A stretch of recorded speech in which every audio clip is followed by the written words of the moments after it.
Bismillah. Hər bürc üçün bədbəxtlik gətirən rəng hansıdır? Hər bürcün enerjisi ilə uyğun gəlməyən, uğursuzluq və gərginlik gətirə bilən rənglər astrologiyada belə hesab olunur. Qoç, açıq mavi, enerjisini zəiflədir, qərarsızlıq yarada bilər. Buğa, parlaq qırmızı sakitliyini pozur, əsəbilik artıra bilər. Əkizlər, tünd qəhvəyi, ünsiyyət enerjisini ağırlaşdırır. Xərçəng, qara, duyğusal yüklənmə və pessimizm verə bilər. Şir, boz, parlaqlığını və liderlik enerjisini kölgələyir.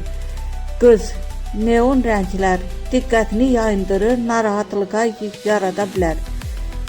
Tərəzi, tünd yaşıl, daxili balansını poza bilər. Əqrəb, açıq sarı, güc hissini zəiflədir. Ox atan, tünd bənövşəyi, azadlıq enerjisini çıxa bilər. Oğlaq, parlaq səhrayı, ciddiliyinə cidd vibrasiya verir. Dolça, qızılı, orijinallığını kölgədə qoya bilər. Balıq, parlaq narıncı, həddindən artıq gərginlik yarada bilər.